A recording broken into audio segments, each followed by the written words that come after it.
तो हेलो दोस्तों, आज हम इस वीडियो में जानेंगे शुक्रवार का व्रत क्यों करते हैं। तो दोस्तों प्लीज़ वीडियो में एंड तक बने रहें और वीडियो पूरा देखें। और अगर आपको ये वीडियो अच्छा लगे तो एक लाइक करके जाना और चैनल को सब्सक्राइब करके जाना। थैंक यू दोस्तों। एक बुढ़िया थी, उसका एक ही पुत्र था। बुढ़िया पुत्र के विवाह के बाद बहू से घर के सारे काम करवाती, परंतु उसे ठीक से खाना नहीं देती थी। यह सबका लड़का देखता, पर माँ से कुछ भी न कह पाता। बहू दिन भर काम में लगी रहती, उपले थपथपाती, रोटी रसोई करती, बर्तन साफ करती, कपड़े धोती और इसी में उसका सारा समय बीत जाया करता था। काफी सोच विचार कर एक दिन लड़का माँ से बोला, माँ मैं परदेश जा रहा हूँ। माँ को बेटे की बात पसंद आ गई तथा उसे जाने की आज्ञा दी थी। इसके बाद वह अपनी पत्नी के पास जाकर बोला, मैं परदेश जा रहा हूँ, अपनी कुछ निशानी दे दे। बहू बोली, मेरे पास निशानी देने के लिए योग्य कुछ भी नहीं है। यह कहकर वह पति के चरणों में गिरकर रोने लगी। इससे पति के जूतों पर गोबर से सने हाथों से छाप बन गए। पुत्र के जाने के बाद सास के अत्याचार बढ़ते गए। एक दिन बहू दुखी होकर मंदिर चली गई। वहां उसने देखा कि बहुत सी स्त्रियां पूजा कर रही थी।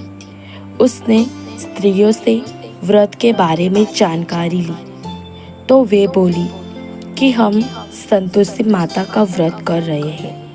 इससे सभी प्रकार के कष्टों का नाश होता है। स्त्रियों से बताया, शुक्रवार को नहा धोकर एक लोटे में श्रद्धा जल से गुड़ चने का प्रसाद लेना तथा सच्चे मन से माँ का पूजन करना चाहिए। खटाई भूलकर भी मत खाना और न ही किसी को देना। एक वक्त भोजन करना। व्रत विधान सुनकर सब वह प्रति शुक्रवार का संयम से व्रत करने लगे। माता की कृपा से कुछ दिनों के बाद पति का पत्र आया। कुछ दिनों बाद पैसा भी आया। उसने प्रसन्न मन से फिर व्रत किया तथा मंदिर में जा अन्य स्त्रियों से बोली, संतोषी माँ की कृपा से हमें पति का पत्र तथा रुपया आया है। अन्य सभी स्त्रियों भी श्रद्धा से व्रत करने लगी।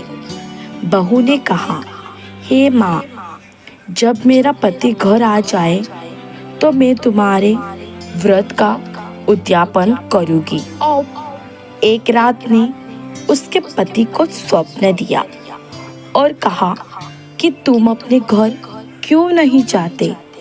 तो वह कहने लगा, सेठ का सारा सामना अभी बिका नहीं, रुपया भी अभी नहीं आया है।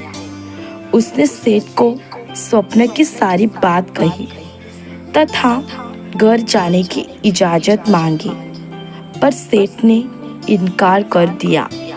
माँ की कृपा से कई व्यापारी आए, सोना चांदी तथा अन्य सामान खरीद कर ले गए। कर्जदार भी रुपया लौटा गए। अब तो साहूकार ने उसे घर जाने की इजाजत दे दी। घर आकर पुत्र ने अपनी माँ व पत्नी को बहुत सारे रुपए दिए। पत्नी ने कहा कि मुझे संतोषी माता का उद्यापन करना है। उसने सभी को न्योता दे उद्यापन की सारी तैयारी की। पड़ोस की एक स्त्री उसे सुखी देख ईर्ष्या करने लगी थी। उसने अपने बच्चों को सिखा दिया कि तुम भोजन के समय खटाई जरूर मांगना। उद्यापन के समय खाना खाते खाते बच्चे खटाई के लिए मचल उठे तो बहू ने पैसा देकर उन्हें बहलाया।